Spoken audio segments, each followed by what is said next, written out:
Alors je suis stupéfait. Je suis stupéfait parce que quand je regarde les critiques sur ce mec-là, là, ici en Europe, sur les plateaux, vous savez, les plateaux de gauchos, là, Quotidien, Apathie et tous ces branques qui sont là, vous savez, et tous ces branques de la même engeance, hein, qui sont là, qui critiquent ce qu'a fait ce mec-là. Et ce qu'est ce mec-là, ce qu'il incarne, ce qu'il représente. Extrême droite, mais à part ça, les gars, est-ce qu'on peut parler un petit peu des faits? Est-ce qu'on peut parler un petit peu de ce qu'il a déjà fait en 4-5 jours, là, depuis qu'il est là? Bon, cinquième, il a même pas commencé encore. Enfin, il a à peine commencé le cinquième jour chez eux. Enfin, il a signé ses ordres exécutifs, 26, hein, 26 décrets présidentiels dès son premier jour. Il en a fait plus que tous les autres. Bon, il a accordé des grâces. Ça va pas vous plaire, c'est au mec du Capitole. Politique étrangère, ça va encore moins vous plaire. Il a ordonné le retrait de 20% des troupes américaines stationnées en Europe, donc à peu près 20 000 soldats. Et il a menacé d'imposer des tarifs douaniers de 25% sur les importations en provenance du Canada et du Mexique. Bah ouais, en fait, il protège son économie, si tu veux, quand il fait ça. D'accord? Nous, non. On a tellement l'habitude de se coucher que vous, ça vous aimez ça. C'est votre habitude, en fait. C'est plus facile pour vous de se coucher. Bon, on continue. Politique étrangère, donc c'est fait. Immigration, donc il a déclaré d'urgence nationale, une urgence nationale à la frontière sud, autorisant le déploiement de troupes supplémentaires. Donc il a envoyé plus de 1500 soldats à la frontière mexicaine. Ce qui s'est passé à Los Angeles, là, il a envoyé les ingénieurs de l'armée ou un truc comme ça pour aller lancer le marché de construction. Le type, il s'est déplacé sur place.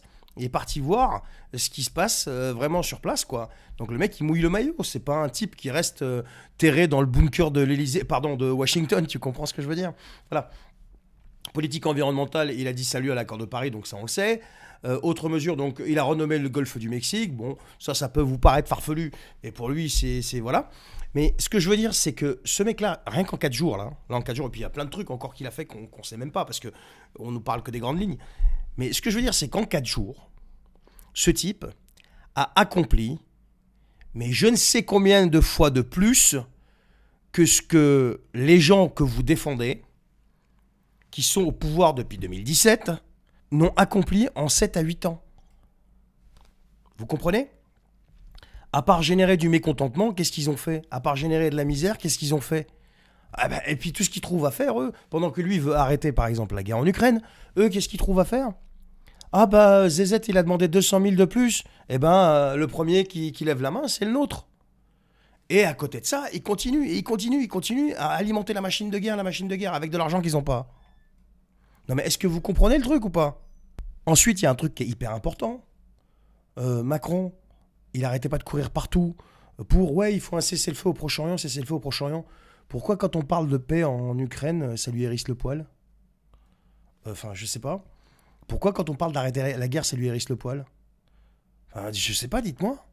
Donc tout ce que ce mec-là a accompli, là, en 4 jours, ils peuvent tous aller se rhabiller. Et l'autre, la Barthez, avec son pull rose, là, quotidien, là, quand il vient nous expliquer la vie, il peut aller changer de pull déjà. Première chose. Deuxième chose. Ça, c'est là en 4 jours. Mais revenez à ce qu'il a fait pendant son premier mandat. Avant la crise Coco, le niveau de chômage aux États-Unis était le plus bas qu'ils n'ont jamais connu quasiment. Non mais...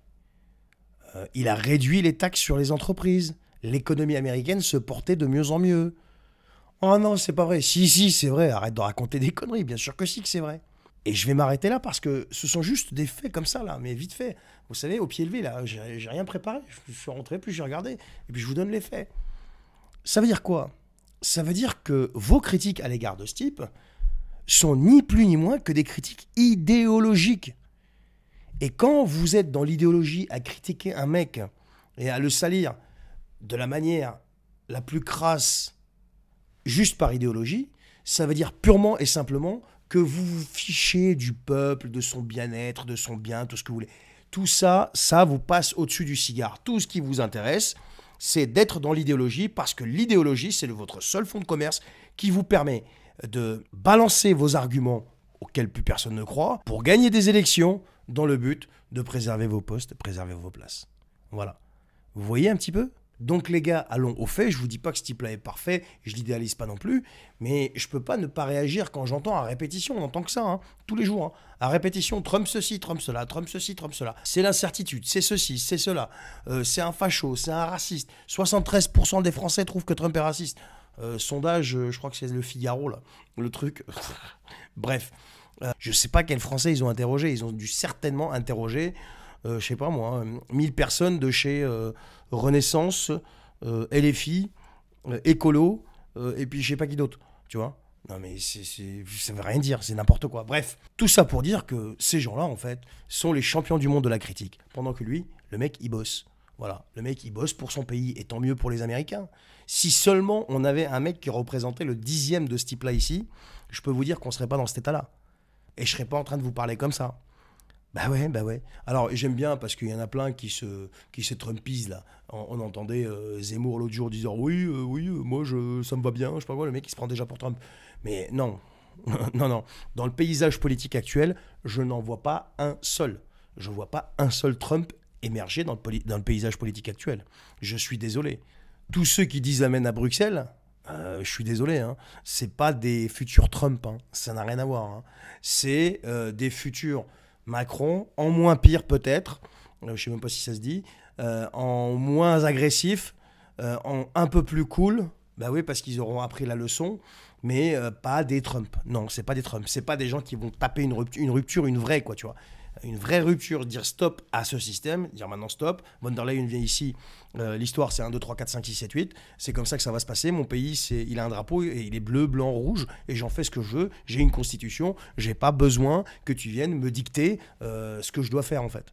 Ça s'appelait le général de Gaulle, tu comprends? Voilà. D'ailleurs, si le général de Gaulle était là, mais laisse tomber. Et donc voilà les amis, donc venir tout le temps cracher sur les autres avant de balayer devant sa porte, mais pendant 40 ans. Pendant 40 ans, les types qui critiquent ce mec, qui le salissent au niveau des politiciens, se sont échangés le pouvoir. Le résultat, c'est quoi? Moi, je vais vous parler du résultat. 3200 ou 3300 milliards d'euros de dette. On est en 2025, normalement, ça doit être le progrès, tout ce que tu veux. Les Français vivent de plus en plus mal, se soignent de plus en plus mal. Le niveau scolaire, il est à une profondeur abyssale. Le QI, il est pareil. Qu'est-ce que tu veux parler? De quoi tu veux parler encore? Environnement, je veux dire, santé, ouais, j'ai chopé une grippe. Non mais, j'en suis à 7 jours pour s'en remettre, c'est chaud. Vous voyez ce que je veux dire?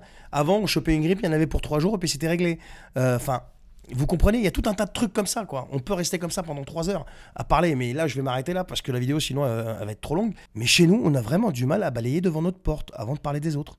Notre système politico-médiatique est le champion de la critique. Oui, mais toi aussi, tu critiques. Ouais, mais moi, c'est pas mon boulot, les gars, de prendre des décisions.